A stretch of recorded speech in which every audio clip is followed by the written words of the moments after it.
Hello, everyone. Happy Black History Month. I'm Tionni, and I'd like to welcome you to episode 41 of Two Tickets, One Theme. I'd love to introduce my amazing husband, Jonathan. How's it going, everyone? How's it going, Jonathan? It's going all right.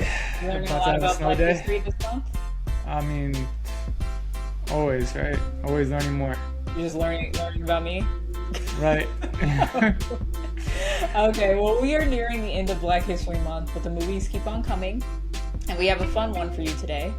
We are talking about Black KkKlansman, spelled like Black KkKlansman. Black KkKlansman. I see what you're doing there. Yes. Yeah. It was not what I was doing. It's what Spike Lee and them were doing.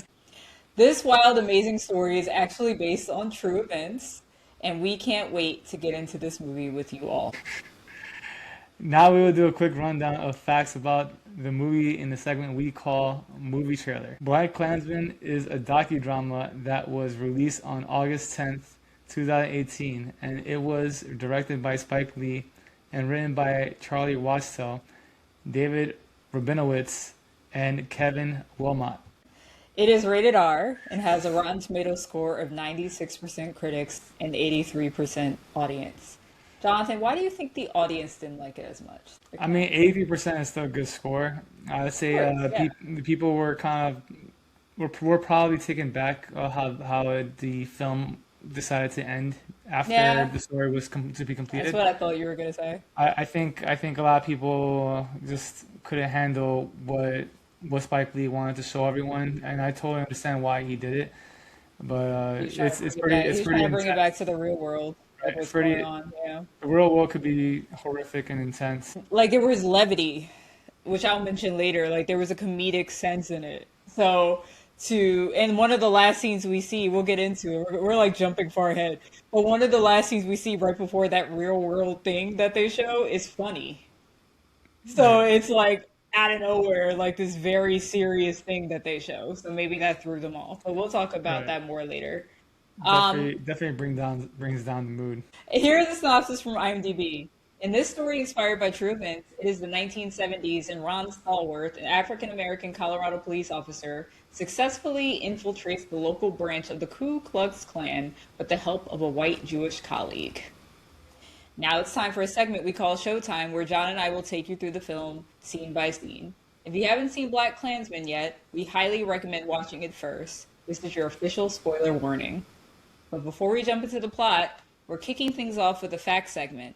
In this section, we dig up the wildest, most interesting facts about the movie. Today's fact segment is called, Ara, you interested in some facts?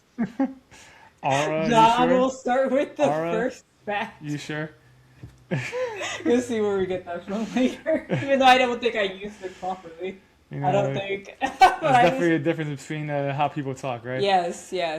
Okay. Black Klansman premiered on May 14, 2018 at the Cannes Film Festival, where it competed for the award of the night and won the Grand Prix. It was theatrically released in the United States on August 10th, 2018. Coinciding with the first anniversary for the Unite the Right rally. When producer Jordan Peele first pitched Black Man Infiltrates Ku Klux Klan to Spike Lee, Lee first thought it might be a suitable Dave Chappelle skit, until Peele assured him the story was authentic. For Lee, the story was too outrageous to ignore. He had a few conditions for directing, though, including comedic elements and drawing parallels with contemporary racial issues. I'm sure it could definitely be a David Chappelle skit too. It sounds like one. It doesn't sound real. Right. It doesn't sound real at all. Which would definitely, What's that sketch you like? It's just with the man that thinks he's black and he's super racist, he's like blind. Oh man, shoot, what was his name? Oh God, Dang. I thought you knew. I forgot what it was. You're the Dave. Okay, it was so ridiculous. You're the Chappelle Show fan. With a box office take of $89 million. This is Spike Lee's second most successful film after Inside Man, 2006. It was produced by Blumhouse and Monkey Paw Productions, both studios that specialize in horror movies that we know very well. Monkey Paw Productions was founded in 2012 by Jordan Peele, who is responsible for such hits like Get Out, Us, and Nope. The film is produced by Spike Lee, Raymond Mansfield, Sean Reddick, Sean McKittrick, Jason Blum, and Jordan Peele. Reddick purchased the film rights to the book in 2015, and Lee signed on as a director in September 2017. That is kind of interesting that I don't think I remember seeing in the beginning of this movie that it was produced by Monkey Paw and Yeah, Blumhouse. Because they right. have very specific, like, production logos. So I don't know if they, like background produced it, but I didn't see the Monkey Paw. Because I remember Jordan Peele's logo is, like, the mug with the monkey paw, right? The Oh, little is that what it monkey. is? And then, I thought it was like the the monkey with the I don't think symbols. it's the monkey with the symbols. Okay, It's the I forgot what it paw. was. It's the paw. And then I think Blumhouse is the house, like the haunted Yeah, house. right. So I didn't That see any of definitely. that, but I mean, we're getting these facts from IMDb, so don't come for me. All right, Jonathan, I think we're ready to get into this movie. Are you ready? Are I'm you ready. ready for Black Klansman? I Like am. the biggest oxymoron in the world of a title?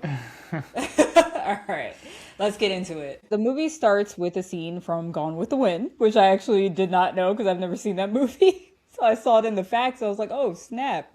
It's Gone with the Wind. And I don't know if this is Scarlett O'Hara or whoever the hell this is, but it's depicting a distressed white woman walking around dead soldiers, and the Confederate flag is seen waving up ahead. So a quick fact about that. One of the clips that director Spike Lee uses to open the film is from Gone with the Wind, 1939.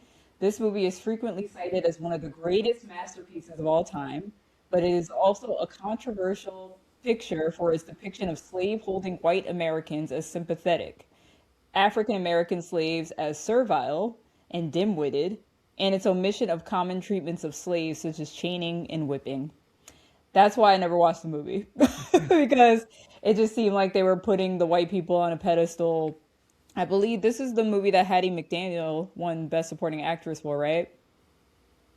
I think so. I think she's I remember Scarlett hearing that from O'Hara's other mammy shows. or something. I wouldn't know because I definitely haven't watched the movie either. But Yeah, I feel like we've my seen. grandmother liked it, and I mean, you have to forgive older people that might like something like this. I mean, this is probably a movie that they watched all the time growing up, and they didn't, not that they didn't realize, but they weren't given so many options of actually seeing black people be something other than a slave or a maid in a movie. I So I'm mean, sure everybody was proud of Hattie McDaniel.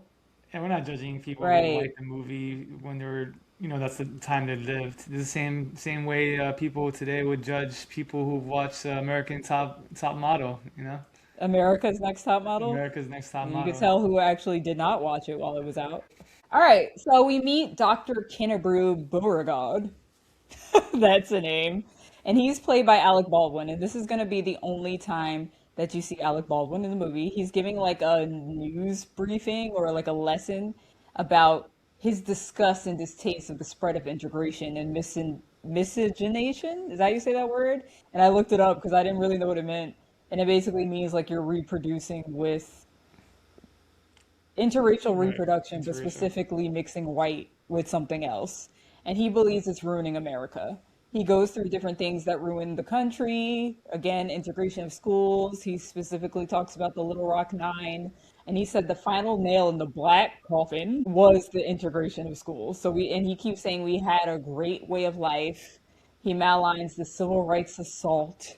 He shows clips of Birth of a Nation, which is the famous movie depicting basically black people being lazy and acting like predators and stuff like that. Every stereotype you can think of in this movie. This was like 1920s, 1930s, and it was about basically holding up the Confederate side of the Civil War. Those were the good people, not the Union. So that's that kind of movie.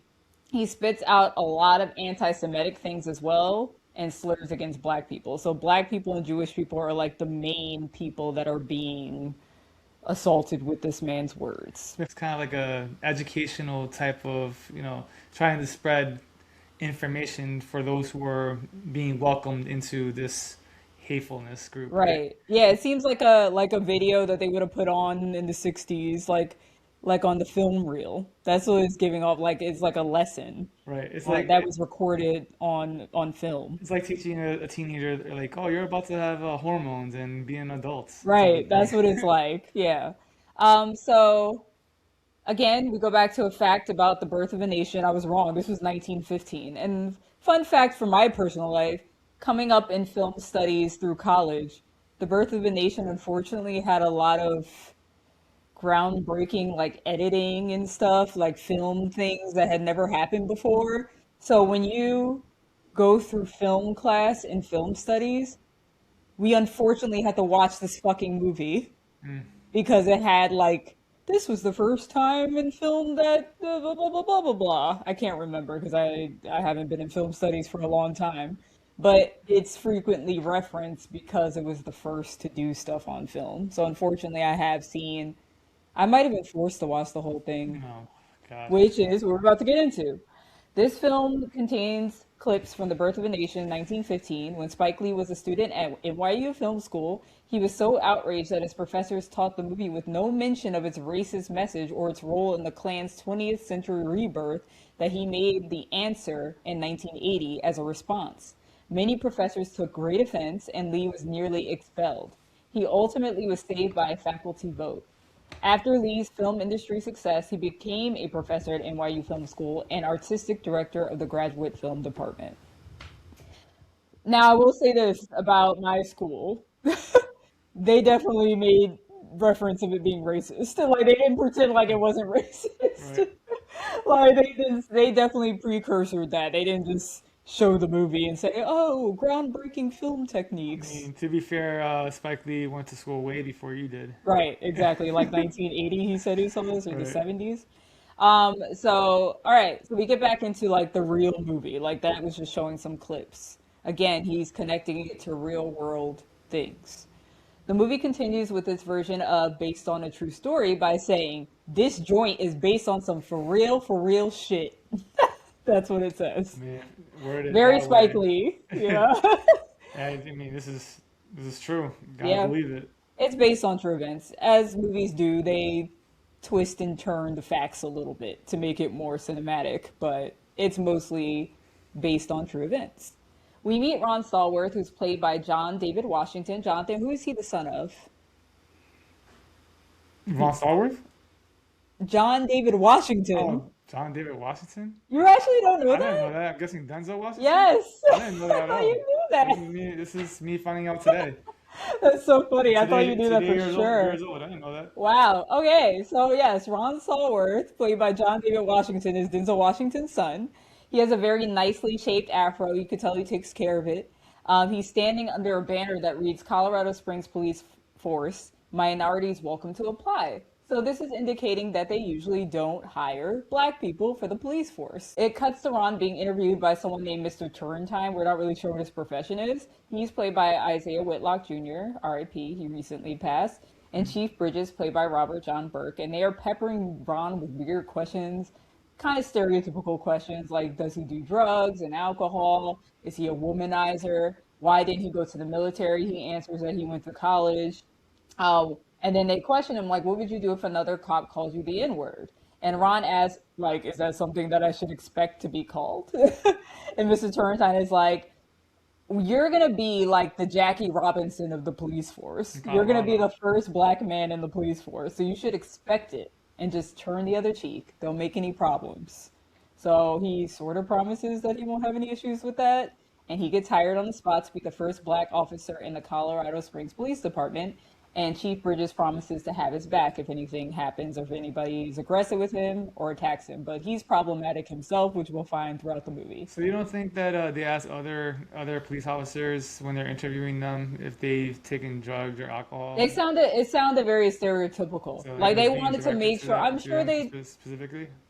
I'm Or, sure they do to some extent ask those questions, but the way that they asked him if he was a womanizer and all that stuff, they wanted to make sure he was the perfect example of a black person. gotcha. He Yeah, couldn't yeah. be he couldn't be like any weird history I because mean, he I, had to be the role model, the yeah. first. So like this is Yeah. like the first of any minority, and they're trying to make sure like, listen, you have to be above and beyond. Right, like Jackie Robinson had to be perfect. Right. Obama had to be Yeah, perfect. you have to Right. control your emotions. When they prepared, I'm like, are you prepared for people calling you a slur? And then Because you can't just break out into a right. fight like in public. You just have to get over it.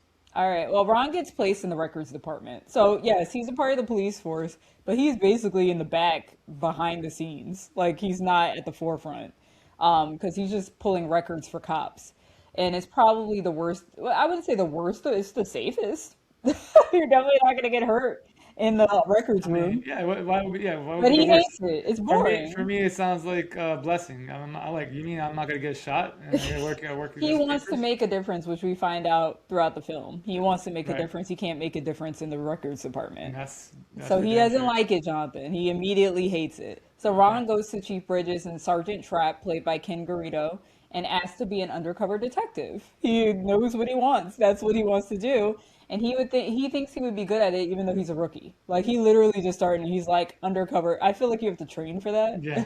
And he's just like records department to being undercover and they don't accept his offer. Honestly, I would think he should think that he would be able to get that job because you need different type of people to be an undercover cop. You know, this is the best way Well, to they're get just into. dismissing him because he's a rookie. Right, Like but he, like this is their first minority officer, but right? we'll see how it benefits them in a Right, second. so they probably did that specifically for this. So I don't know, with this in mind, I mean. Right. So he even offers to sweeten the deal that he asks Chief Bridges, "Do you want me to shave my natural, or be clean shaven and not have a beard?" And they continue to laugh at him and reject his offer because it is absurd for a rookie to think that he could just jump to being an undercover detective.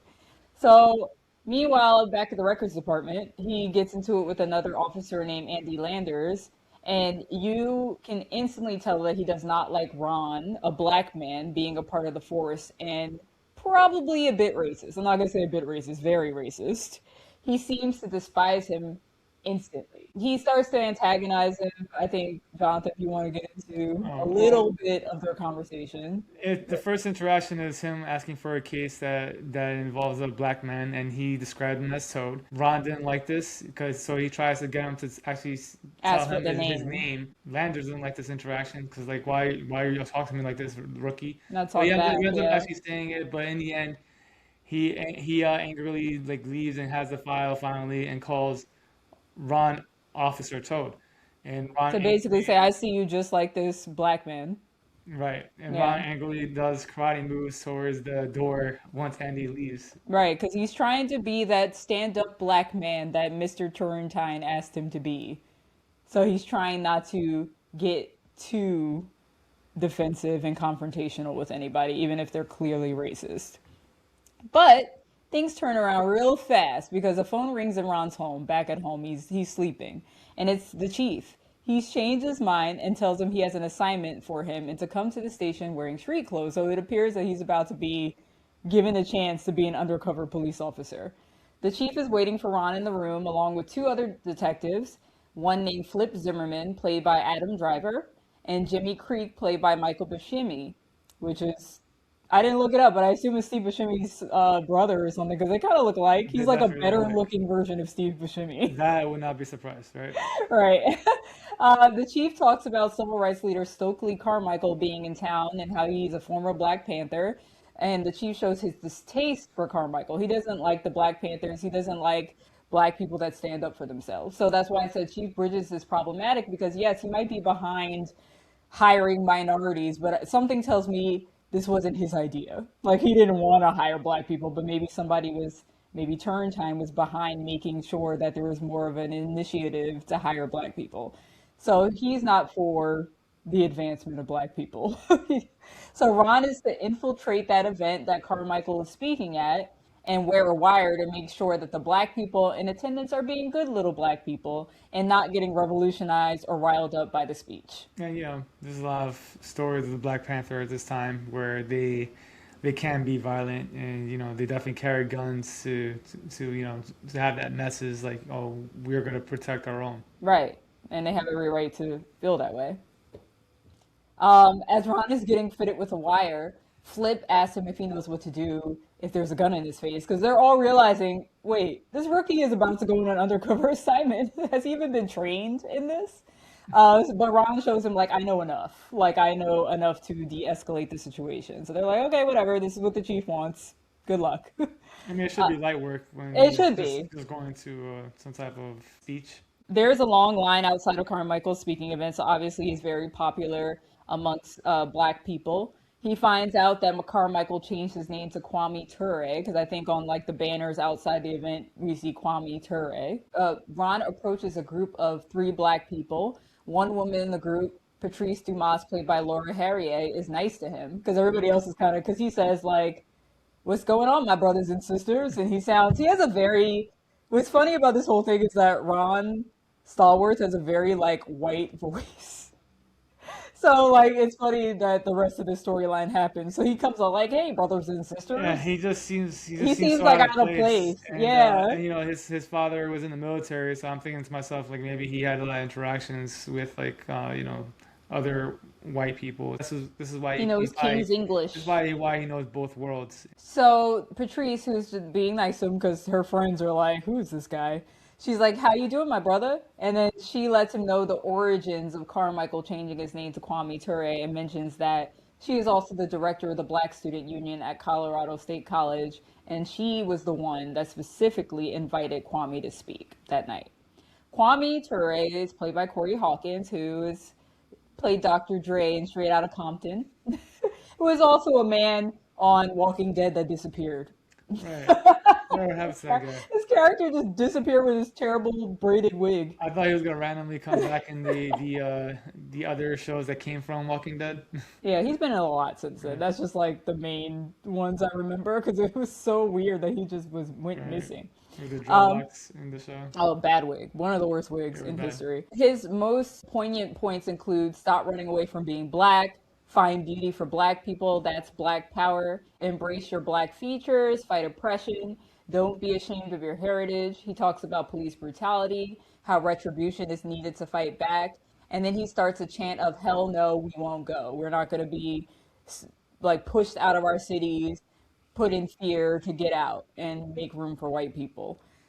Flip and Jimmy are listening to this whole speech through Ron's wire, just to make sure if anything goes wrong, they're nearby to help. That's what they do.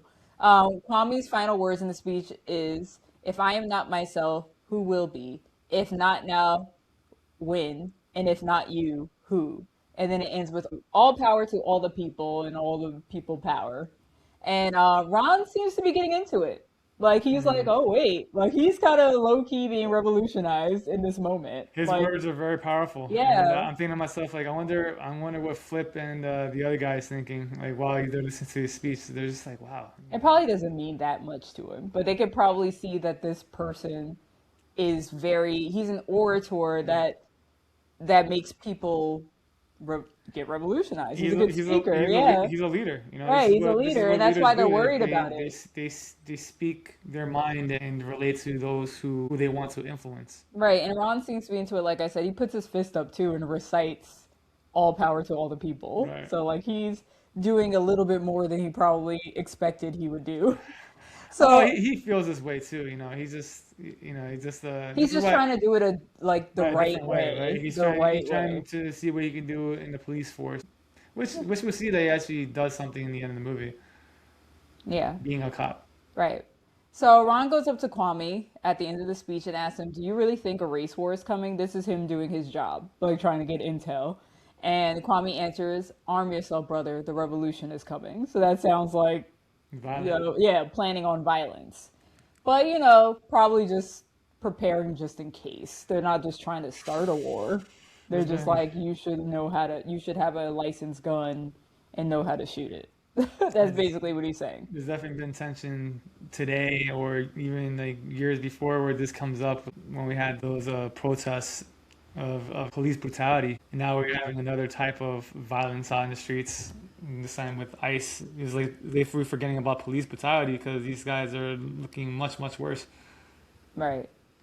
So Ron seems to be into Patrice a little bit because he goes back to her to continue their chat. I mean, it could be disguised as getting more information because she's the leader of the Black Student Union. But it's more that he's kind of like into her. And he even accepts her invitation to go to the Red Lantern bar later, but she has to get Kwame Ture to his hotel safely first before they can hang out. So we switch to her in the car with other friends and Kwame going to the hotel, and that same racist cop Andy Landers pulls that car over, and he makes Patrice and Kwame and the friends get out. He gets really aggressive with them. He verbally abuses them. He's calling them slurs. And even so much so, it seems like he's getting ready to sexually assault Patrice. Like he just gets a little too handsy I with her mean, because everybody keeps yelling at him, like, don't touch her, don't touch her. Like he's he's definitely saying, grabbing her in a way already in a way where it is sexual harassment where right, he's just grabbing her waist and ass and right, she's like get your hands off me. right. And as Patrice is telling this story, Ron asks if she remembers the cop's name. And she can't remember because I mean it's a very traumatic experience, and she Yeah. was probably just hoping to get out of it alive or not Yeah. assaulted. Ron So Ron automatically knows who it is. He's yeah, like, he I know what he's knows, talking but he about. wants her to confirm it because Right. an eyewitness helps. But she's just like I don't. I'm trying to forget this. I want to have a good night. Back at the station, the chief said it seems like the audience in the speech were very riled up. Like in his any black people yelling in unison, "Oh God, scary! We need to be prepared for the race war." But Ron denies that. He's like everyone was cool. Like they were just feeling the speech. Like it wasn't that serious. But the chief is honed in on that race war comment that was made. And Ron says it just sounded like rhetoric. It just sounded like something he's just saying, like it's a part of his whole thing. But Ron lets him know that Stokely changed his name to Kwame Ture because, I mean, that's good information to know that somebody is now no longer going by a certain name, but also, I guess, out of respect. Like, that's not, he doesn't call himself that anymore. His name is now Kwame. And the chief makes a joke about how he doesn't care if he changes his name. He's like, I don't care if he changes his name like that draft dodger Muhammad Ali. And all the white cops Draft laughed at dodger. that because they probably thought it was ridiculous that Cassius Clay changed his name to Muhammad Ali. I mean, And I'm sure Muhammad Ali got a lot of shit about that. yeah. He I, got a lot of shit about everything. we should not have been in that war to begin with. So Right. a lot of people who He was restart protesting found the a way to get out war. of that. I think he was protesting the war He because was. it was a terrible war, but also because, like, why would I fight for a country that doesn't care about me? I think it was those two things, right? Mhm. Okay. I was like, yeah, I feel like he also felt like, why am I fighting for America? It's racist. But now, like, look how we hold up Muhammad Ali. Like, he's a hero. He's the greatest of Like, all nobody time. calls him a draft dodger. That's his nickname, the greatest of all time, the GOAT. Nobody else calls somebody else a draft dodger. And he was really a draft dodger. That's all I'm going to say, Jonathan. That's all I'm going to say. Yeah. Um, you know All what I'm right. talking about? Of course. Oh, okay. So Ron doesn't find it funny. He's like, respect the man's name. That's what he's called now. And respect Muhammad Ali. Put some respect on his name as well. Um, they note that Ron also seemed like he was a little too chummy with Patrice and remind him not to cross the line. This is five rule number one for Yeah, I undercover agree with that. He probably cops. shouldn't have been Shouldn't be. trying to get close with her in that way. Yeah, it's kind of ridiculous. Right. Um, the chief announces that he's transferring Ron to intelligence against his better judgment. Why do you think he decides to like permanently place him in intelligence? Why? I'm thinking they just saw use of him. It was like, oh, I guess we can just in case we do have to have him have another job where he has to infiltrate the They Black don't have any Panther black Party. people, so Yeah, I mean anything like I was saying before when we were talking about him trying to be an undercover cop, they actually need people of minority. right. So I guess he was like, you know what? If there's some other situation where we need to put him in a black gang or something, we have our black here. That Yeah. sounds horrible, but that's probably what he was thinking. He doesn't seem like he cares about his career. He's not giving that kind of vibe. So Flip also works in that department, obviously. I said that earlier. So Ron is in that office with Flip and Jimmy and others, and he's reading. He picks up a newspaper, and the KKK is mentioned in the headline. And he's like, you know what? I don't know. He comes up with this idea, but he comes up with an idea. He looks at the phone, and he's like, I'm gonna do something.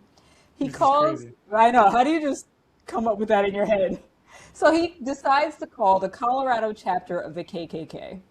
He requests reading materials from them because they don't answer. So he's leaving a voicemail just saying, I'm really interested in your organization. Please send me reading materials, white power or something. Adds on a little, sparkle for them. And they call him right back. He said all the right things. And Walter Breachway, played by Ryan Eggold, calls him back and asks why he called. Like, why are you interested? And he wants to know, what is your history of hate? He doesn't say that, but he wants to know how much he hates black people and Jewish people. So Ron starts the conversation by stating, I hate those N-words and those Jews and others. There's other people that they all hate. And he says a lot of slurs. And at this point, I think maybe people in the office are like, who the hell is he talking to? Because he's Right. black and he's saying this stuff about black He people. also gives like some, lie of a story where he talks about like black people assaulting his sister, and Oh, right. he just can't, They hate that, he of just course. like, got disgusted of that even happening. Like they took advantage of her pureness, Right. Yeah, these are like those key words, those zinger words for these kinds of people. After, Ron does all of this, he's like, you're just the kind of guy that we're looking for. So he has to meet with Ron in person, and Ron agrees to meet him Friday night. He hangs up because I told you the whole office is listening to this. Like, what the hell is this guy doing on his first I day? mean, they're hearing him say racial slurs, and Right. that's gonna get anybody's Right. attention. That's gonna make And anyone look to see who and is he talking they're to. looking at him like, what is he doing? But I think they figured it out by the end of the call, because then Flip is like, "Did I just hear you use your real name? Like you're doing an undercover." And you can see Ron is like, "Oh shit!" Like Yeah, he really didn't even think about that part. yeah. And so they all start. So he's embarrassed, and they're all cracking up. They clown him for He it. They're should be like, embarrassed. "Yeah," And because now he has to commit to be using his own name. He can be looked up. He can, and you'll see what happens. that's probably another thing that they also heard. Like, wait, did he just use his real name? Right. It just everything about that call. It just couldn't help but just listen. Right. So Trap can't believe, because this is another scene, Trap can't believe that the clan wants Ron to join and warns him, like, obviously you can't go to the meeting. Like, duh, Trap. Yeah, he's black. Right. They go to the chief, and the chief states that it will be hard for a white man to go in Ron's place because they will be able to tell the difference because of their voices. And he's basically saying black people sound different than white men, so that would just completely kill the whole investigation. And Ron insists that he can speak. He can see what Chief is getting at. He doesn't agree, obviously, but he's like, "Listen, I can speak Jive and I can speak King's English." His plan is to continue to be white Ron over the phone, and a white officer will go in his place to meet with the KKK in person. I mean, just listening to this part of the story, we're going back to the Dave Chappelle sketch, and Clay Bigsby, which everyone, oh, I forgot the name for a second. I think the difference is that Clay doesn't know that he's black, Right? so he's It's like, just, "What's the problem? Why are you guys surprised?" it is such a ridiculous sketch. Everyone should definitely watch to see how ridiculous Right. it is to be a part of the KKK. Ron goes over the script and the history that he created for White Ron with Flip and Jimmy, because Flip is going to be the one to go in his place as White Ron in person. So if you hear me say real Ron, I'm talking about Black Ron Stallworth. And if you hear me just say Flip in certain scenes when he's around the KKK, just know that he's playing Ron. But I just wanted to be clear that Flip is the one that's there, not Black Ron. So I'll say real Ron, I'll say Flip. So I remember first watching this movie, questioning that too, because I'm Yeah. like, wait, isn't his last name Zimmerman? And I was like, because I didn't know the actor was Jewish, but the character's last name is Zimmerman. I'm like, That's he's also an Jewish, issue. Like maybe we should have sent Jimmy. We right? should have sent Jimmy. It's Steve Buscemi's brother. Right, So right, I was just like, what? Why are they using Zimmerman? right, That was just random to me. right. Exactly, because we'll see later. Jonathan keeps jumping ahead. We'll see later Oh, that they do question it if doesn't have to he's be me just Jewish. jumping ahead. We know that he's playing Ron, and we know that this person is Jewish. We Okay, should know that's problematic because obviously they don't like Jewish people too. okay. All right, so Ron is giving the backstory that he came up with for White Ron Stalwart to help Flip become him and prepare like a little acting, like an acting test. I don't know what I'm trying to say. They're giving their backstories to make it more real. So Flip said he always wanted to be a black man. He's just making a joke, like I'm playing Ron, who's actually black, and all his heroes were black. Willie Mays, OJ. At this time, OJ wasn't a criminal. He Right. wasn't a murderer. So he was just a football player, right, Jonathan? He He was was an just a football amazing player at college this football time. player. Yeah, Yeah. I went So to they liked him, and NFL. Jimmy and Flip both agree on loving OJ. So that was just like a little jokey moment. So like he used to be just a football player that people liked. But by the time we were like old enough to know what was going on, we only knew him as a murderer that got out of jail. Not got out of jail, but got away with it. And Um, and also being in the movie, what was it called? Naked Gun? Naked Gun, yeah. I didn't know about that. I knew about his criminal activities, so I didn't know about that.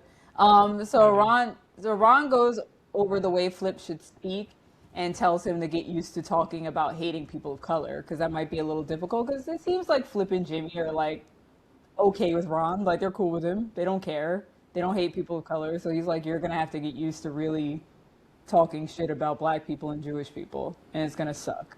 But that's what they want to hear. So Flip is now going to the spot he agreed, that Ron agreed to meet with Walter at. But instead of it being Walter, the one that seems like a nicer KKK member, oxymoron, he meets up with someone more intimidating named Felix, who's played by Jasper Pekonen. So that sounds like what, a Polish name? Scottish name? I mean, from your actual fact that you read later, Oh, okay. we Okay, know we'll we find out what he is in a second. right. He announces there's a change of plans and he will be taking Flip to the bar. He makes Flip leave his own car behind and come with him in his car. It's like a security thing. He wants to make sure that Flip, aka Ron, is a good person and actually for the cause. So Felix starts questioning him and asking him if he's completely for the white race, and Flip ensures him yes, that he has trouble with the local N-words in his town, and they bring up the whole rape scenario and stuff. But then Felix scolds him when he calls the KKK the Klan, and he said you shouldn't say Klan, but the organization. That's what we call ourselves because we have to stay invisible. So Felix spots that Ron and Jimmy are following them in another car. So he's like stops the car. He tells Flip to grab the gun under the seat just in case they have to confront them in. But nothing ever really comes of it. I think Jimmy and Ron realize that they've been spotted and they just wait to be in the clear to continue to follow them because they have to follow Flip. They got to make sure he's okay. Something could go down and they're not anywhere near him. So let's get into a fact. Determined to get the role of Felix Kendrickson, Jasper Pekonen arrived at his auditioning character speaking in an American accent and refusing to divulge his background until asked directly by Spike Lee.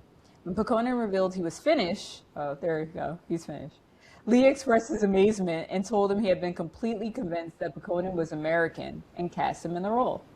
I mean, I definitely would have not. I had no idea. I mean, he definitely didn't seem like he was from another country. He just sounded American. Yeah, he had like his little. I don't know. It's not supposed to be a country accent. They're in Colorado, but he definitely had like that kind of Somewhat like hillbilly, southern, like right? hillbilly But slang. it wasn't super like southern, right? It Yeah, wasn't like I thick, said hillbilly-ish. right? Yeah. So a lot of I wanted to mention real quick that a lot of these men get cast to play like these racist people because Oh, right. they just have like those faces and it's like they're probably like the nicest people in the world. Yeah, we They joke just look about like that. We joke about that often, where we just see these actors play these roles so well, and yeah, we're thinking to ourselves like they have an unfortunate looking face where we can believe that this person is a bad racist person. You can see the hate in his face, and we're thinking to ourselves like this guy could be the nicest person in the world. We're just judging just based on the way they look, which is not good either. So we laugh at ourselves because we know that's ridiculous. right, exactly. Flip gets the pool hole with Felix and they meet up with Walter. They talk about their hate for black people, is all they ever talk about, black people and Jewish people, and how they're showing up too much in everywhere. Like they're seeing them in commercials and Hollywood. It's getting to be too much. They're trying to normalize this shit. So they also meet a larger gentleman named Ivanhoe. I don't know why his name is Ivanhoe, but this is played by Paul Walter Hauser, who also seems like a pleasant man in other movies, or just funny. Like he's been in like a whole bunch of stuff like Cruella. Actually, he always plays trash people. No, wait. Cobra Kai, No. right? Oh, He's Cobra Kai is trash. he's not he's He's back and forth, he's a little bit easily influenced right? in Cobra Kai. Still simple, but he's Um, actually a he nice guy plays overall. simple men. That's a better way to He describe it. plays simple people. He's typecast as simple. Cruella, he's simple, but he's like her friend. But the one where he played really bad was when he was in that movie about the ice skater. Why can't I think of the? Wow. I don't watch that movie. Yeah, but he plays, I think, her husband that like slams or one of the people that's a part of slamming the stick into Nancy Kerrigan's leg. Yeah. So he's a bad guy in that one, but he's a working actor. We see him all the time playing sleazy people. So he introduces himself to Flip. They question what he knows about the history of the Klan. Ivanhoe claims it's going to be a big year for the organization and mentions explosives. And that kind of perks up Flip and Ron on the other side. Like, what do they mean explosives? But Walter assures Flip that they are non-violent. They don't do stuff like that. Walter and Felix take him to the back to get him signed up. Walter lets him know that the robes and hoods are not included in the membership. That's an extra cost. Um, and Ivanhoe questions if Flip is a Jew. Walter insists he isn't, but Ivanhoe insists he is. Like, he's not coming off it fast. He's also always drunk. Right. So even if he does have that intuition, people don't trust him because he's just always drunk. He just always Right. looks like he's out of it. Right now he has no filter. Right. So Walter just shoos him away. Like, we're trying to get new members. And you're making him uncomfortable. Get out of here. Flip gets back to the station and removes his wire. Ron declares that they are in and they want him to join. It feels like they're excited about Flip. So he feels like they've been successful. So Ron, from that meeting, he concludes that the Colorado KKK organization are a threat because Ivanhoe mentioned the potential attack. But Flip doesn't think it's a real threat because he's like, again, they're disregarding Ivanhoe because he doesn't seem like a smart guy, like he knows what he's talking about. Ron goes on a date with Patrice. Again, he's crossing the line because why is he going on a date with? He's probably trying to be like, oh, intel, but come on. His undercover job is done. Right, right. That one specifically is finished, so you don't have to talk to her. She uses the words pigs to describe cops, and he tells her that he doesn't use that word, and he doesn't think all cops are racist. Patrice asks him if he's down for the liberation of black people, because if you're in her group, that black student union group, people say pigs all the time. They don't like cops. Like, the cops are not for black people. And she questions from that. She's like, what do you do for work? Because you care too much about the pigs. So she asks him if she's a pig straight up, and he denies it. He lies and says that he works in construction, and he pivots the whole conversation by saying he wants to get to know her more, and he gives her like a necklace with an afro pick on it as a gift. That's cool. So he's definitely crossing the line. That's always been like something that it's hard to come to terms. Like, if how do you think about police officers, minorities becoming police officers? The way police officers run their precinct is problematic, where they racial profile, and that's where the issue really just like adds on to possibly racist cops. Not every cop is racist. We obviously know that. And like my cousin's a cop, and I know for a fact that he's a very loving person, and he would do everything within his power to try to do something like what Ron is thinking, right? Like, I'm going to do anything in my power to try to correct the way police officers handle some in situations. The way situations are handled are just based on what they're taught, and it's just like, oh, we have to look at people that are out of place. We have to use force, and we have to protect our own. All these are problematic. Okay, so Black Ron, sorry, I promise not to call him Black Ron, Real Ron. Real Ron is back at the police station at the phone talking to Walter. And he notes that Ron sounds different on the phone because he's met Flip Ron in person. He's like, these don't sound like the same people. So he just blames it on allergies. He's like, oh, it's my allergies. Oh, that always happens to me too. So that's their main problem. Like, they really they think about things and like, oh, that's weird, but then they let like Right. one little bad excuse be like, oh, okay, that makes sense, and they move on. Um, Every single step of the way for this story, we're thinking like, this is bullshit. This is BS. right. So Walter invites Ron to Felix's place to meet with the rest of the brothers. So I was like, oh, I thought he met everybody, but I guess there's more that weren't actually at that bar. So he's going to meet the rest of them at Felix's place. Back at the station, they're still at the station. Trap is going over more info that he received about the clan with Ron.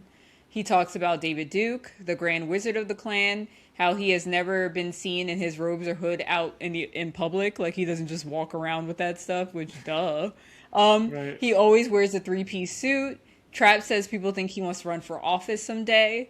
And Ron dismisses that as crazy, that no one would ever elect a racist like that into office for president of the United States of America. God. You want to take a moment, Jonathan? It's just my sigh is my moment. I'm good. Okay. Mind you, this movie did come out in 2017. So, That was the commentary, obviously, on something. Trap says, coming from a black man, that's pretty naive that you would think that America would nominate somebody racist. It's a very poignant scene, guys. There's a lot of these moments in this movie that are too real. It turns your stomach. Right. So we go back to Flip. Flip is arriving as White Ron to Felix's home. And he meets his wife, Felix's wife, Connie, played by Ashley Atkinson. He is introduced to the rest of the Brotherhood as well, and Connie interrupts Felix's speech by mentioning Kwame Ture and Patrice and says that they should permanently shut Patrice's mouth. So for some reason, they really hate Patrice. Like, it's not really clear how they targeted her, huh? Not for some reason, based on their beliefs and what they think. Yeah. Yeah, but it's kind of weird for them. I mean, they've hated weirder, but it's weird for them to like hone in on a student at a college specifically. This student is trying to bring in a person that is trying to Change things for black people. yeah. Okay, all right. Felix shoos her away, like she's treated like most women are treated in any organization. Just like, yeah, let the men speak. And she leaves kind of angrily, like saying, one day you're going to need me to do something. So it's like a foreshadow of setting up her doing something towards the end. Yeah, I mean, just some things that we even question why people even follow someone who don't even care about you. Right. Felix and Walter take Flip downstairs to show him Felix's guns. Felix says he wants to make sure Flip is not a Jewish man because Felix also agrees with Ivanhoe that he could be Jewish. I guess like that's the one thing that, if you're white, they want to make sure you don't have any Jewish blood in you.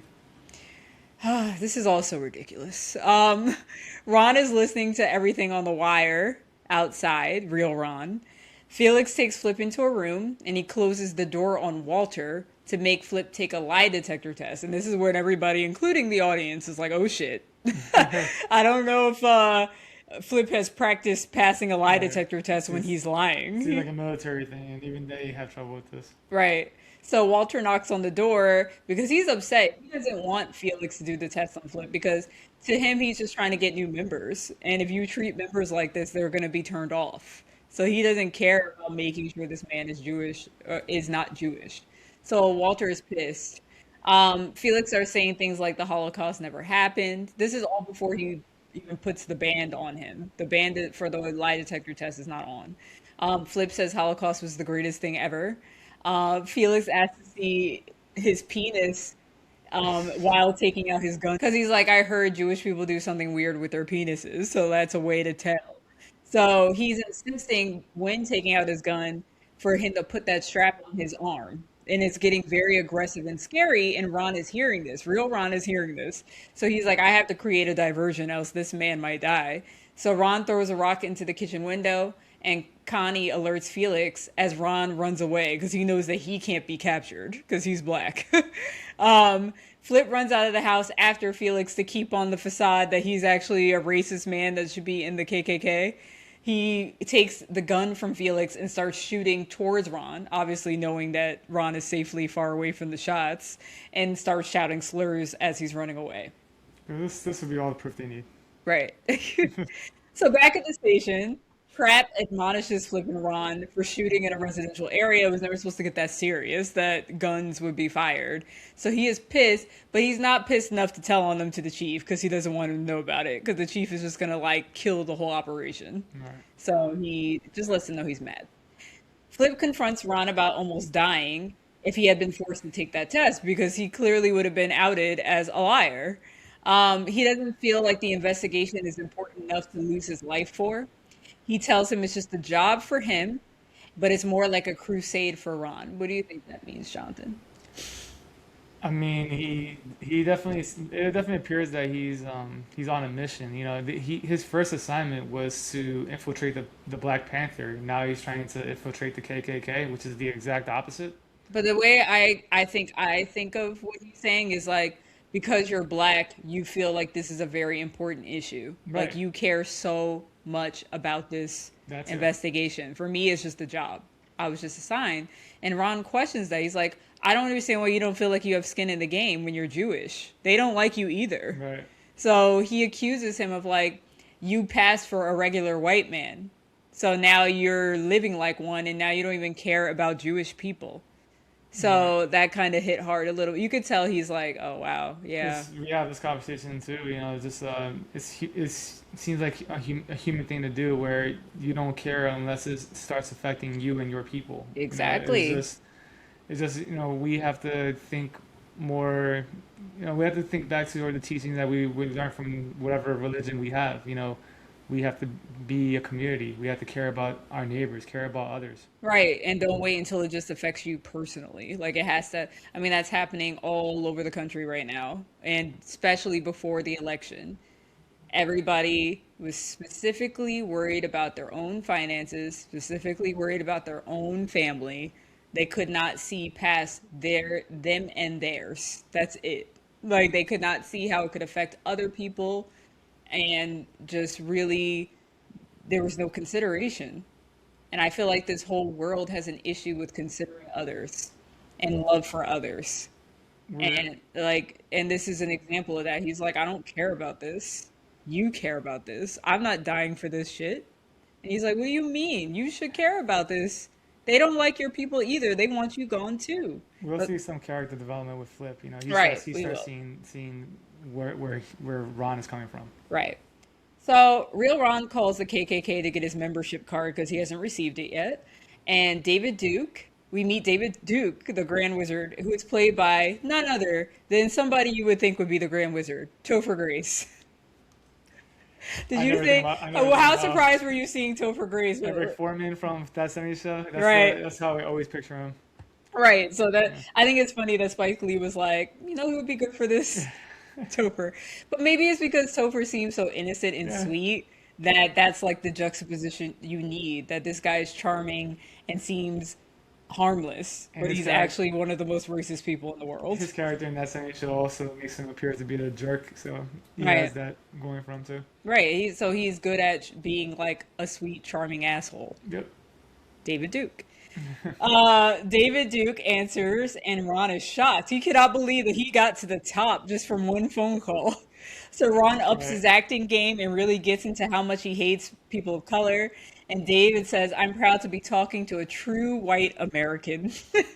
He offers to make sure his membership card gets processed right away because Ron has completely impressed him with his hatred. So he's ready to get him into the KKK immediately. And what Ron did was fed his ego. Yeah, If you feed the person's ego and they hear you say exactly what they want you to hear, like they want to be embraced, right. and that's what he did. And he got him right to the top. Right. So they end the call with a God bless white America and hang up. Ron is in the room with Jimmy and Tripp and questions if Andy Landers was the one that pulled over Patrice and Kwame because he could put two and two together. He's been at the police station for a bit. He knows who's who. And the only person that seems likely to have done something like that would be sorry, not Jimmy. Sorry, Jimmy. Would be Andy. They admit that it was him. And Flip says Landers is a bad cop. They straight up know that. They know he's horrible. They protect And Ron. right, he shot they mentioned that he shot and killed a black kid in the past. And they know there was no reason for him to do that. He wasn't armed. So they know he's a crooked cop and a racist cop, but cops have to stick together. They're like, what are you gonna do? Tell on him? I Like, what mean is that gonna solve? we hear that ruins their career if they tell a police officer. Yeah, So instead of it they just ruining the can't police trust you. officer's career. It's like it's like a whole gang mentality. Right, yeah. Flip is hanging out with the clan again. They're shooting guns in the woods. Flip questions who Steve and Jerry are, these two random men hanging around the range with them that he hasn't met yet. And Walter keeps it close to his chest. He's like, that's classified information. So Flip notes that in his head, like, we need to find out who those men are. After they leave, Real Ron, dangerously, I feel like, comes out to look at the casings left behind from their target practice. So he sees what they're using as target practice. And Jonathan, do you remember what they were? What they use as target practice is just a very disgusting display of a runaway black image where it's like an afro and they over exaggerate some features. Yeah, it's like wooden like stand-ups. I don't know exactly what to call them, but basically targets. But they are all black, and they have, like Jonathan said, like you could tell they're wearing afros or something like that. So they're using their target practice is black people. Disgusting. So there's very like this movie has a lot of comedy because the situation is so ridiculous, but there's a lot of moments that really like punch you in the gut, Yeah. and this is one of them. Ron and Patrice again are on another date. They're discussing black exploitation films. We gather that Patrice doesn't like them because they misrepresent black people, very stereotypical. And Ron asks, because I think they were talking about some cop black exploitation film. And so he says, what if a cop is trying to change the organization from the inside? And Patrice tells him the system is too corrupt, so you can't change it that way. You have to throw the whole thing out. And that is not something he wants to hear because he feels like he's a part of the police force to do good in it. And a lot of people felt that I feel like any black person, for the most part, that you see in the force initially joined to make it better.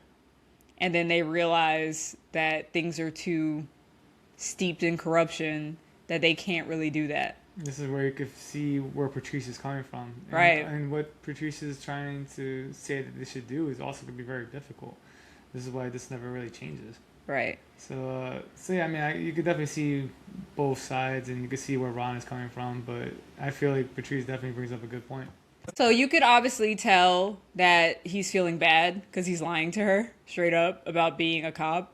So he's sick of, playing this double identity with her, and he's trying to see, like, how is she going to react to me telling her that I'm actually a cop, and probably not well, because she doesn't believe that a black person can change the system from within. So Felix randomly shows up to real Ron's apartment. Ron answers the door while Patrice looks on right behind him, and Ron is visibly shocked because he knows who Felix is. But he doesn't let on that he does. And Felix looks confused because he thinks Flip will open the door. Right. Felix just says he made a mistake and he leaves. He is confused and wondering why a Ron Stallworth lives there, but it's not Flip. I mean, Felix is actually not dumb. He's not dumb. Yeah, No, he's definitely not dumb. He definitely knows. Because he let me look him up in the phone book and go to his house. And there you go.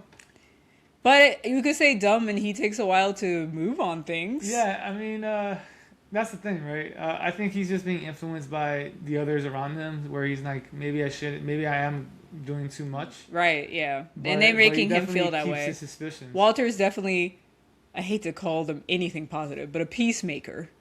Keeper. He doesn't want to ruffle feathers. I mean, he says they're non-violent. Right. I mean, Non-violent KKK. Right. Good for you.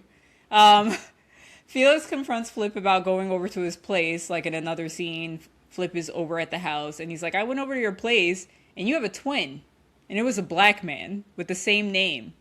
I looked you up in the phone book, and that is the address I found. And Flip claims like, oh, and again, Flip is White Ron right now. He claims he's unlisted. He lives somewhere completely different. He gives him a different address.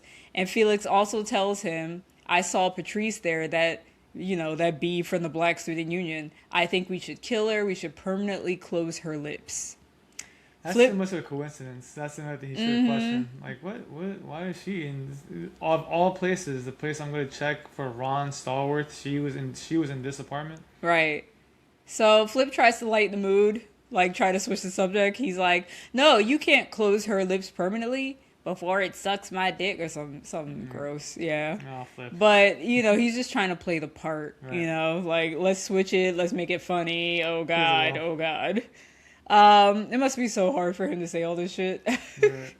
Real Ron is going over the facts with Flip about the Colorado KKK. They're hanging up different pictures of all the Klan people that they've met or contacted. Real Ron shows off his KKK membership card with his name on it. He's like, this is crazy. Like, I'm a black man and my name is on this card. Wow. So he goes back to that conversation they had earlier when Ron was like, you have skin in the game. You're a Jewish man and they hate Jewish people.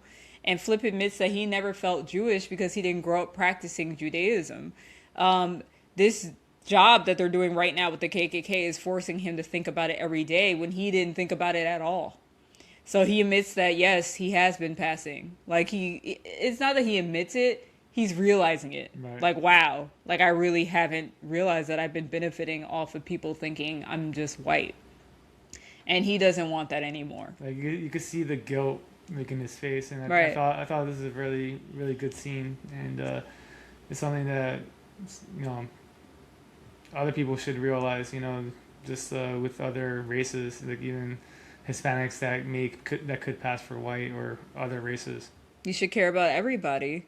Like why would you not care about your Latino brethren Right. being, even if they are illegal, like why would you want that person probably left their country because of danger.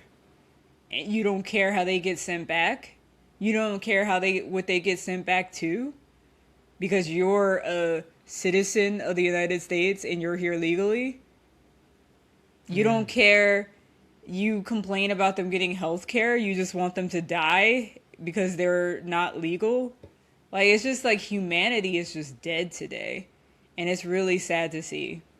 I know my family have many different faces. Like you wouldn't be able to tell that we're related. So it's just I'm sure like in a lot of Hispanic families, you're gonna have people who are going to look very different, and some who could pass, and some who definitely cannot pass. Right. And, you're just gonna not care about your family, Yeah. your neighbors, your Apparently. friends.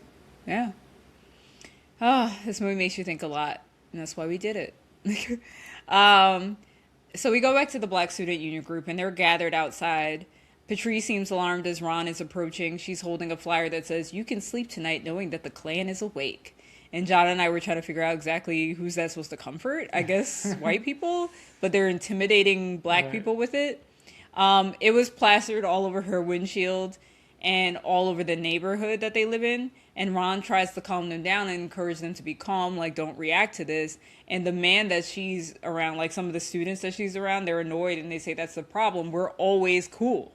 When do we fight back? We just always got to be the chill black people that don't cause any problem. Like, they're causing the problem. They're threatening us.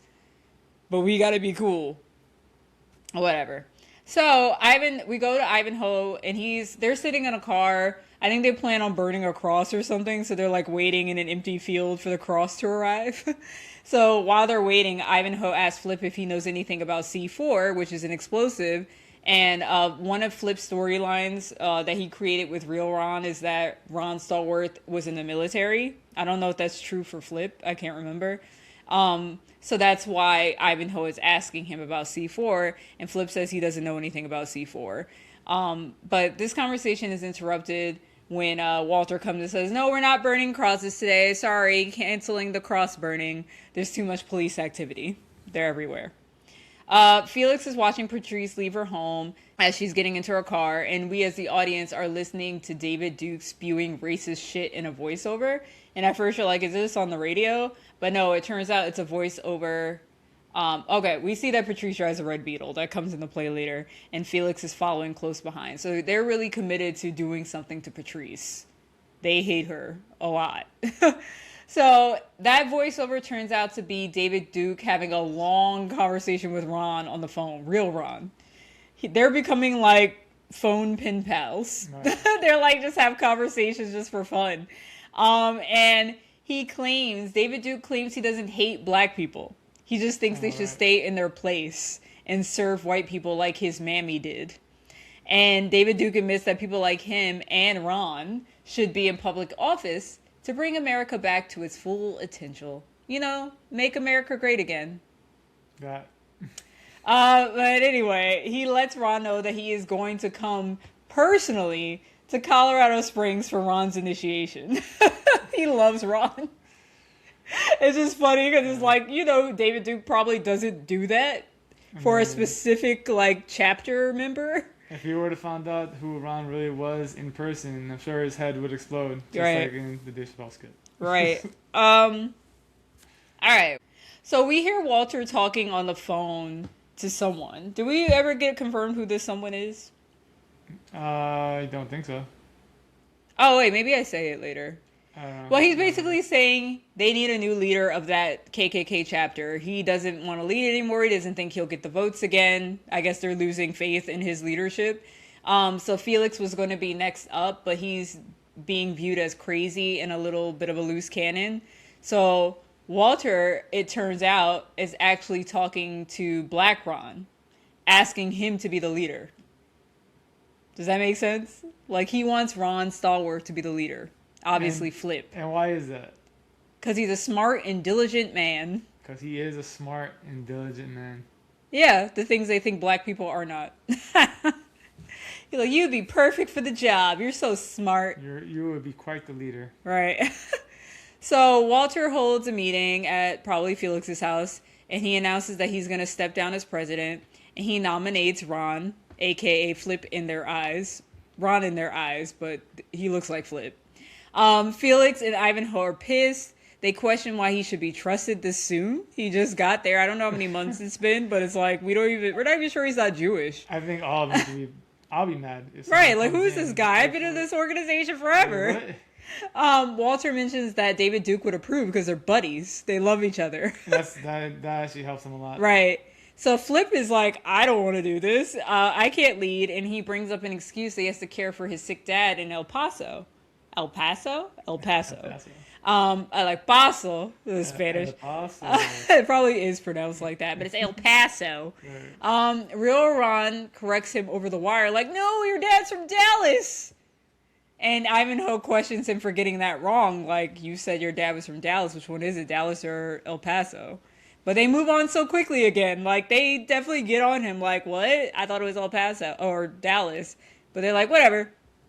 I'm like, these things are weird. You should question them. But good for Flip. He doesn't die, you know? We don't want him to die.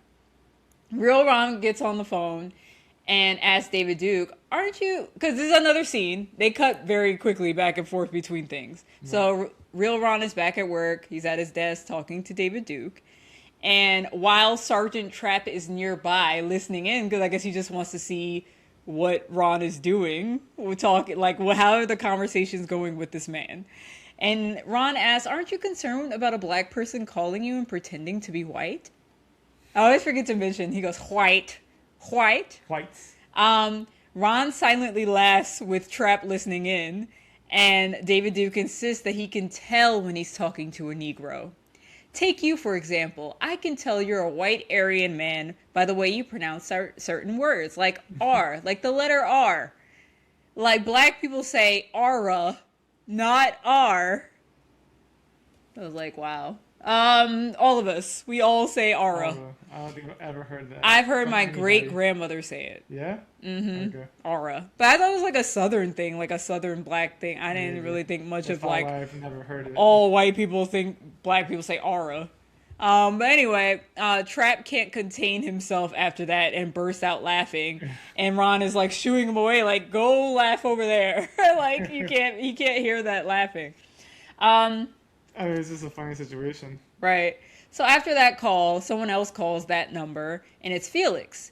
He wants Ron, aka Flip, to come to his home and not tell Walter. Because at this point, he could care less about Walter. Walter can't be trusted. He just tried to nominate a nobody.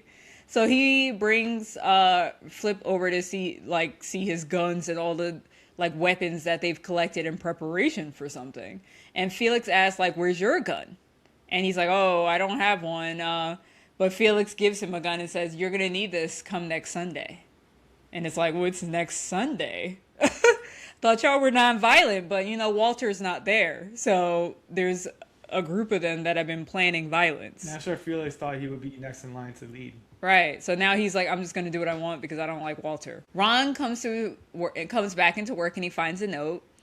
He leaves the station and pulls up to an undisclosed location and meets a man that lets Ron know that the two Klansmen, Steve and Jerry, actually work for NORAD, which I forgot to write down what that stands for, but it's like an intelligence agency of the government. And they have top security clearances, are in charge of the security of the nation. He tells Ron that he has done a great service to his country, finding that these two men are a part of the KKK and giving explosives to them because there was C4 missing at a military base and it has to be them. So he's just letting him know, like, Right. there is clan in the military that have security clearances, and we're seeing that that is very obvious today. Let's move on. Ron asked him like, what are you gonna do about it? It's like we're not gonna do anything, and you haven't heard this information from us, and just left. And he doesn't even really like confirm what he's from, like what part of the government he's from. All right, But he's like, "You did great work. Keep it up." Pretty much. like we You out. figure it out. You stop it. So Ron is trying to get Patrice not to go to the protest because he knows that the Klan will attack.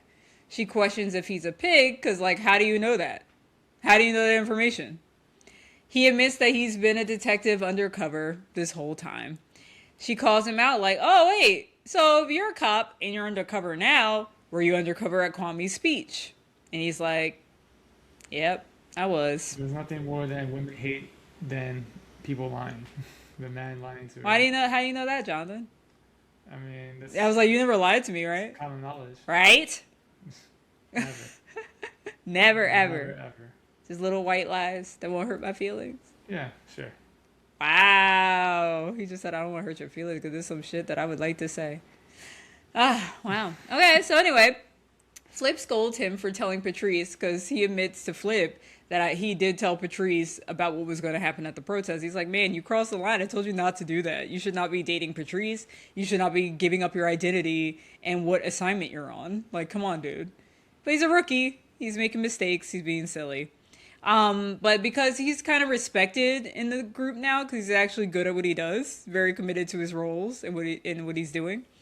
Um, we go to Felix. He's on the payphone telling someone it's off, that the protest was canceled.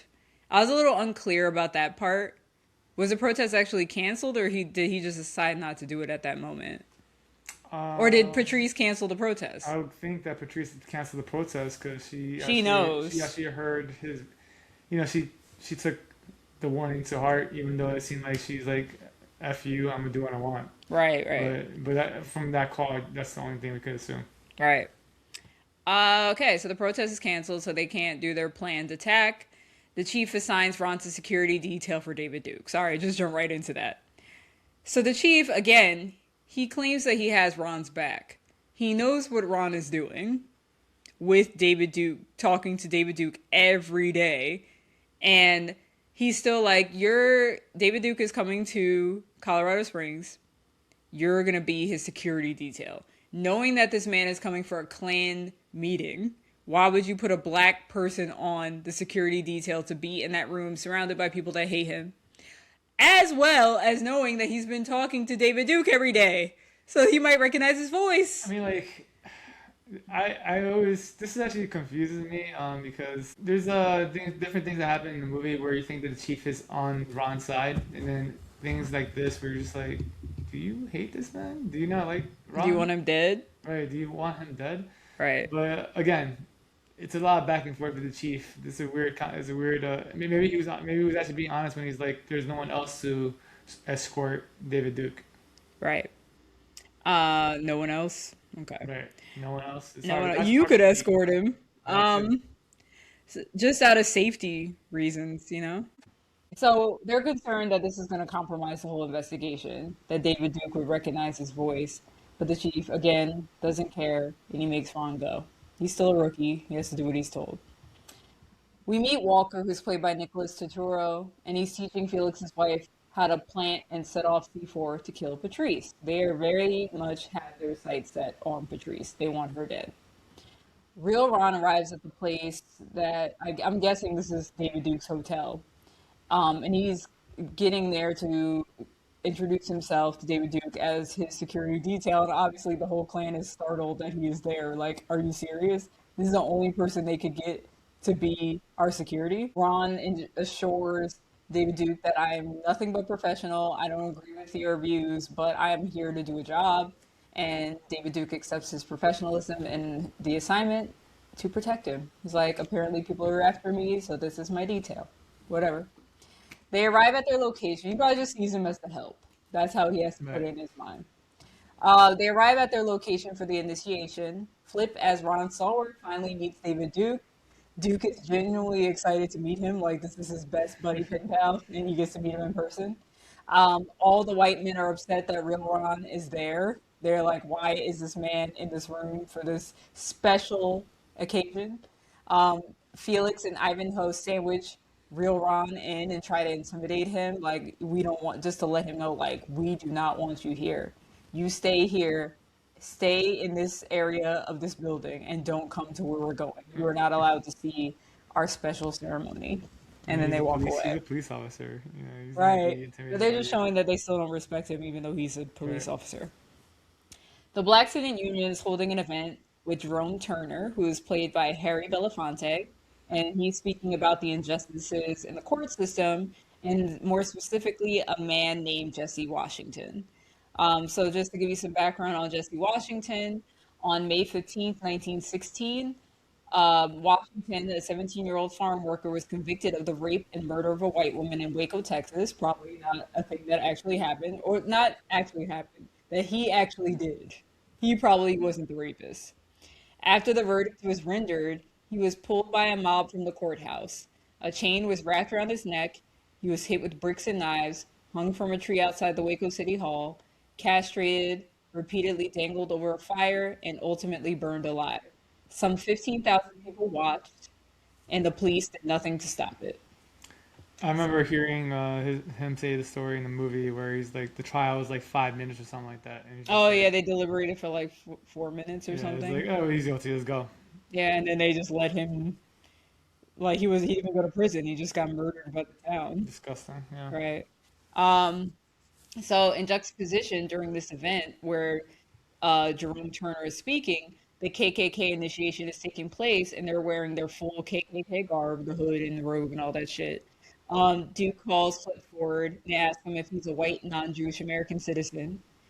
More white race dedication, blah, blah, blah. That's what I said because it is blah, blah, blah. And after the men are all initiated, they watch The Birth of a Nation as if it's like the Super Bowl, the best movie in the world. They're Right. like shouting at it, and like, yeah, Yeah. like it's This is exactly what it like a feels like. spectator sport. Like their Um, team was winning against the bad team. Yeah. right. And then they end it with a white power chant. And again, in juxtaposition, we're back at the event with Jerome, and he ends his speech with a black power chant. So, just a quick fact: this was Harry Belafonte's final acting role Oh, before his death on April 25th, 2023, at age 96. rest I in didn't peace. write I didn't write any facts about Harry Belafonte, but I will quickly spew for what I know in my head. Very famous black actor, was acting during a time where it's probably really hard to be a lead actor, black actor in a movie, and he acted in a lot of them as a lead. And he was also a very big activist. He was that's why I thought he was playing himself in this movie, but I was like that wouldn't make sense because he wouldn't be Right. this old in the 70s. But yes, he was an activist. So he's been fighting like civil rights for his whole life. So I just thought I should mention that. Um, okay. Oh, he also sings "Come, Mr. Tallyman, Tally Banana, Right. daylight come." Sorry, had to say that. It's a banger. Everybody loves that Yeah. song. Um, Walker looks at Flip as if he recognizes him. So we were like, uh-oh, why does Walker know Flip? He tells Felix that Flip's a cop that put him away several years ago. And Felix realizes that Flip is pretending to be Ron the whole time and that Black Ron is the real Ron Stallworth. So, does it take him a while to realize that Ron Stallworth is the guy that he ran into at the apartment? I'm. I don't think he ever mentions that, but he Right. puts one and two very, very quickly right Right after after Walker Walker says says that that, Flip is the cop that arrested him, right, he and he's like, immediately is you like, know what? oh, This is yeah. what's going on. Right. So Felix and Walter bide their time to tell David Duke the truth about them. But I feel like they never really tell David Duke about the situation in detail. No, they definitely don't. They like forget about it because they're trying Uh, to do something else. right. They have some other mission. Right. So Ron asked for a photo with David Duke, real Ron, Black Ron, asked for a photo with David Duke and his friend that he came with, and asked Flip to take the picture. As Flip is counting down 3, 2, 1, or 1, 2, 3, at three, Ron brings them in closer for a tighter hug.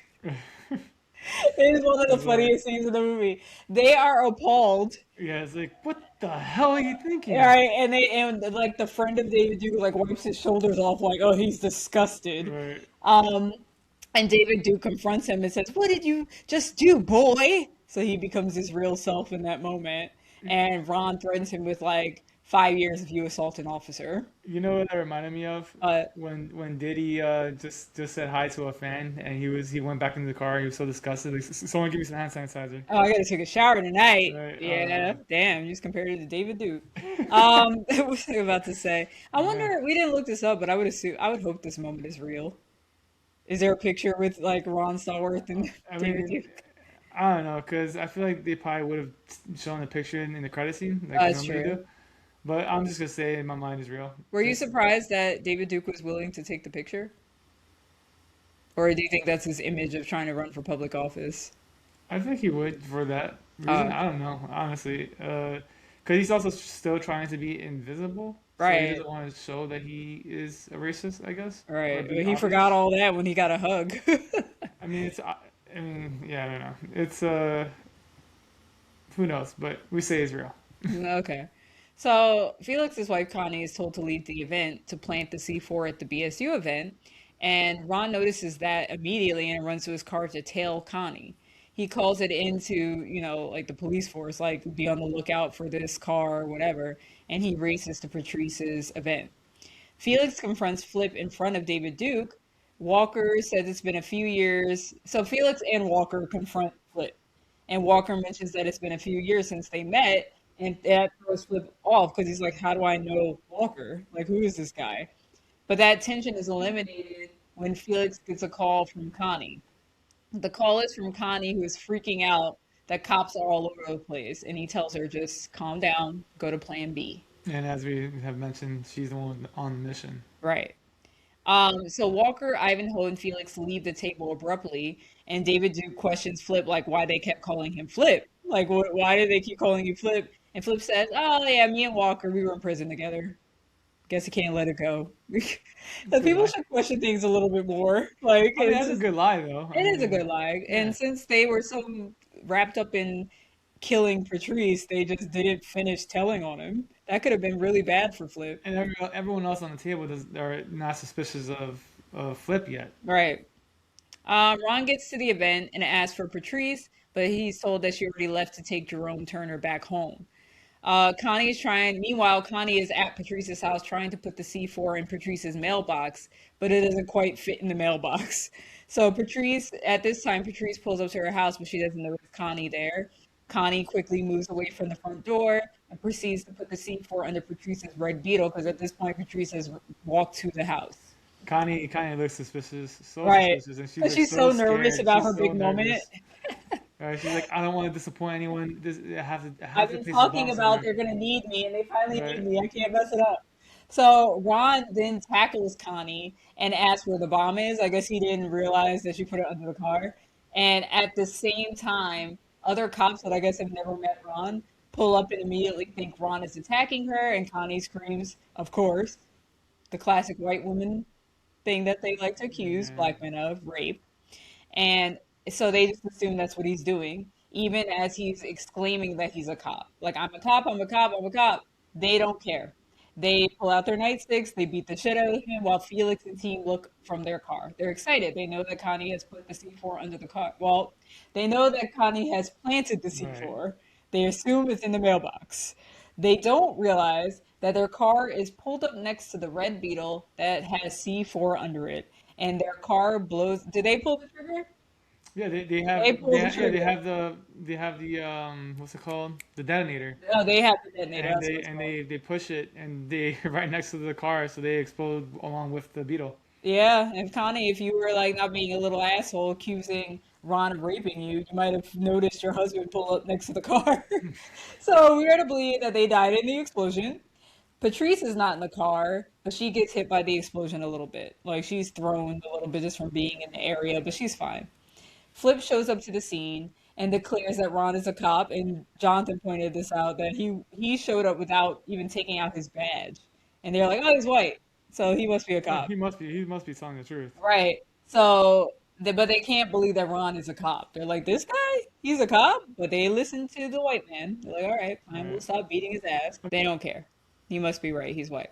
So Ron screams out for Patrice. That's all he really cares about. He's been getting beaten, but he wants to make sure Patrice is safe.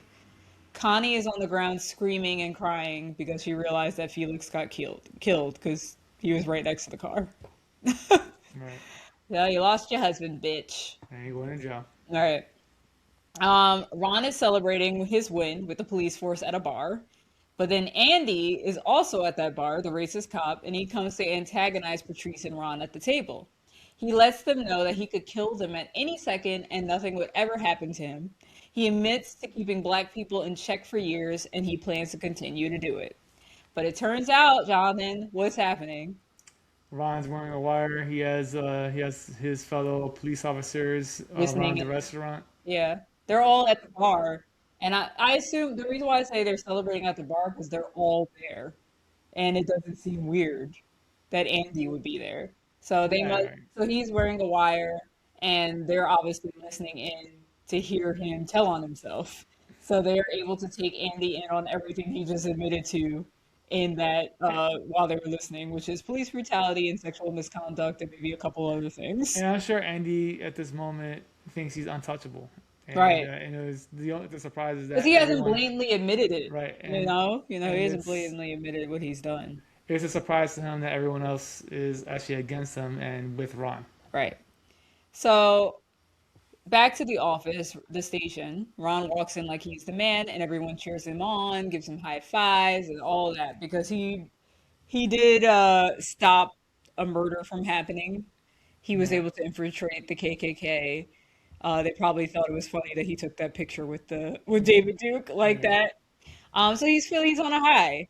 I don't know if he accomplished that much other than he did save Patrice and maybe he did get protesters killed.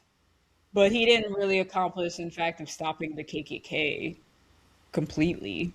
I mean, There's chapters all over the country, I Jonathan. feel like it's still a small victory, but yes, Yeah, you're correct. right.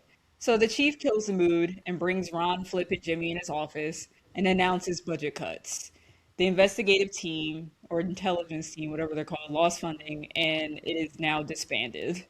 The chief asks, "I'm like, so how are you gonna do investigations?" This next part is bogus. The chief then asked for all the evidence that they collected of the KKK investigation and he wants it to be destroyed.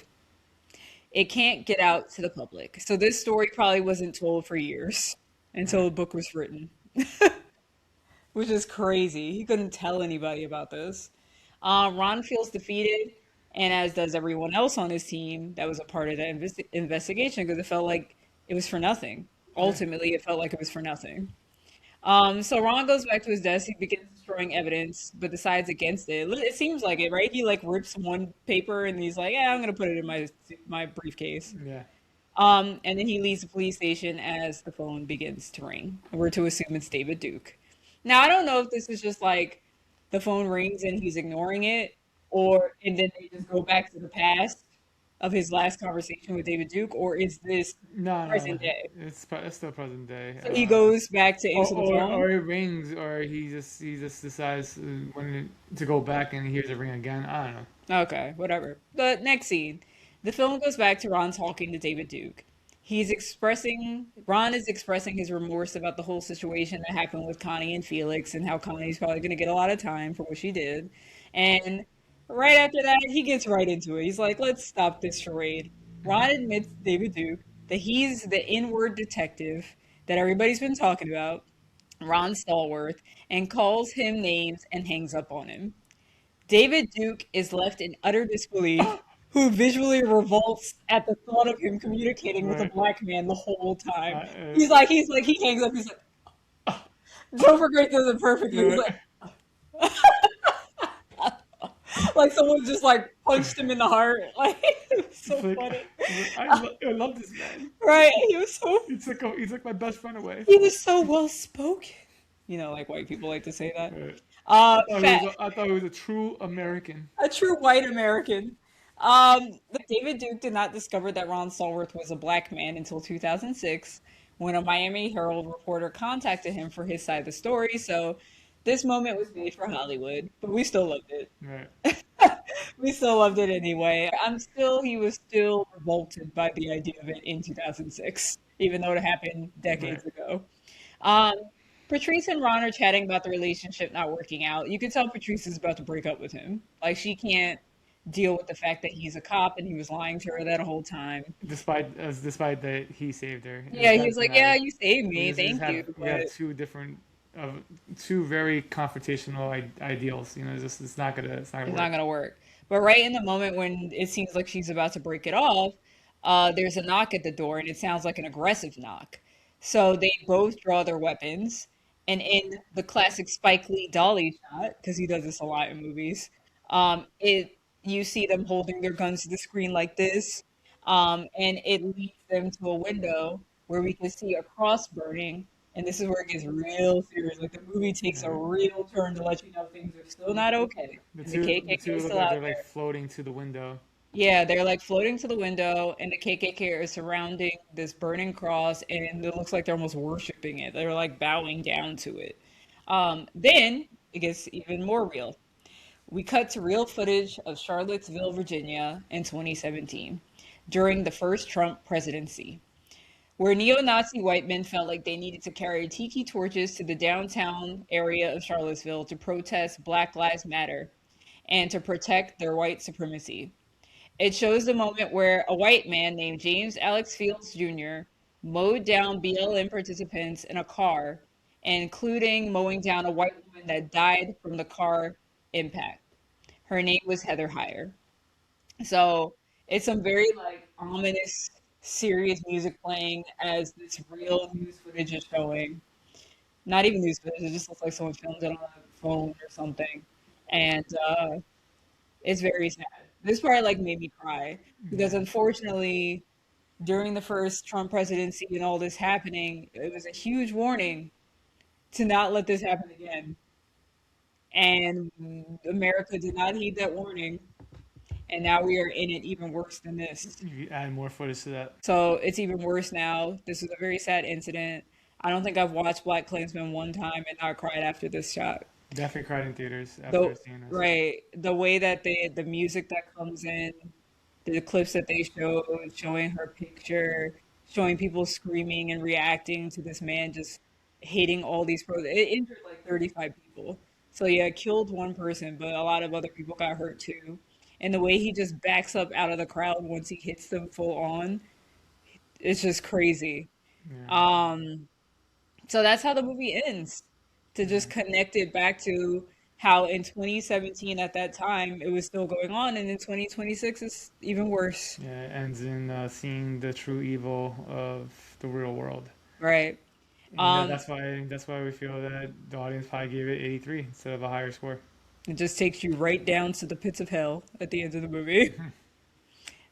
Prince sings "Mary Don't Weep" over the ending credits, and it's a previously unreleased live rehearsal recording, so it continues that mood. And it, yeah, like even the way I'm talking about it right now, it turns into like the biggest bummer. Right. Like it's just, We were it's laughing about David Duke. We were laughing about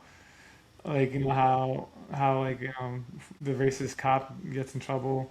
Now we go into this. feels like a victory, and Right. then it's like, no, it's not victorious. Yeah. Just Present reminds day. you we still have to stay awake.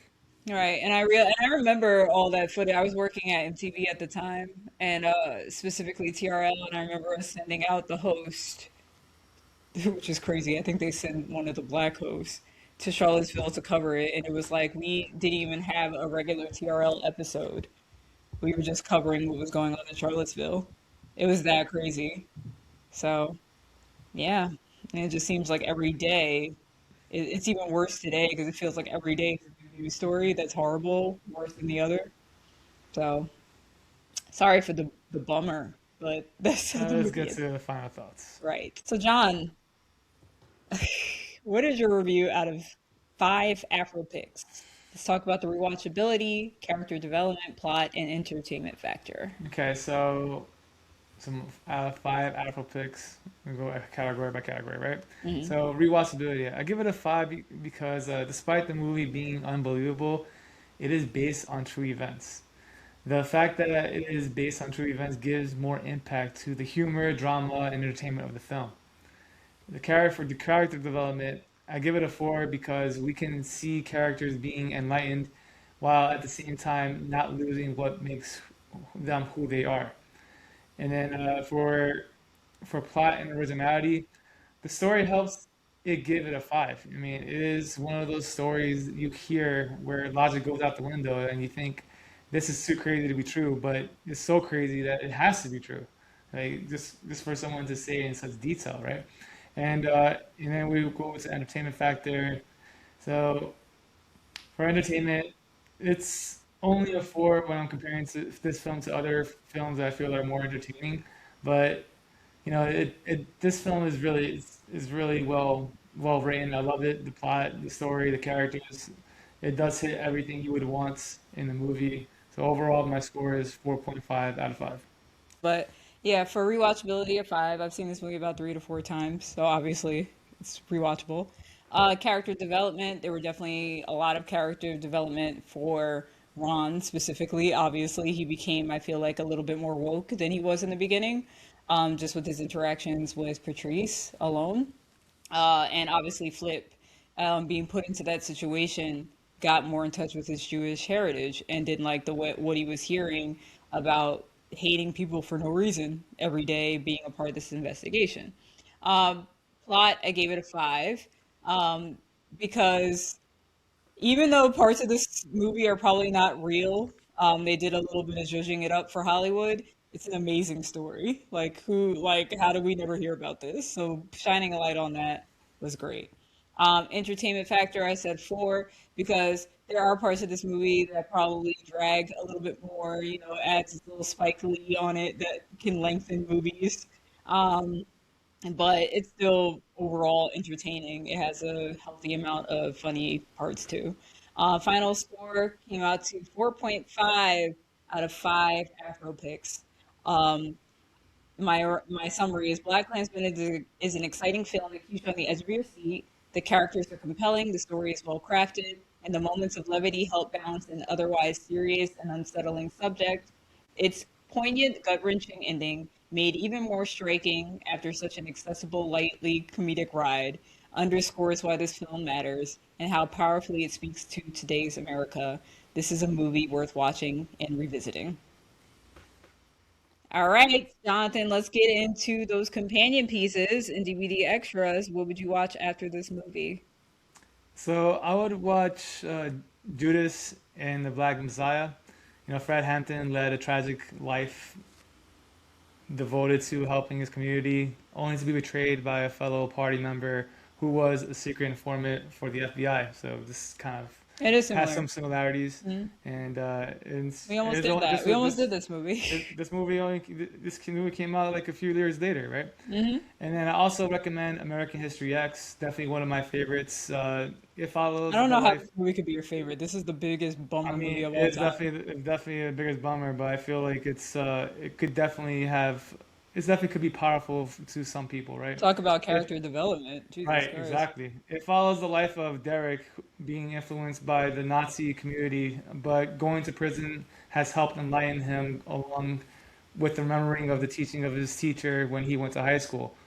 He tries to help enlighten his brother to steer him away from that life, and he needs to steer him away from hate, right? So that was what the whole movie is about. I love it. Definitely recommend both of those movies. I said Django Unchained because it still gives me the same feel of a black man overcoming, battling racism with a very satisfactory ending, minus that real world ending with Charlottesville. Um, you still feel some sort of like, yeah, because he's infiltrating the KKK as a black man over the phone. He gets that membership card with his name on it. He's besting David Duke. So it still gives you that same Right. vibe throughout the film. So I feel like that could be a companion piece. We made it to the credit sequence. Thank you so much for listening to the 41st episode of Two Tickets, One Theme.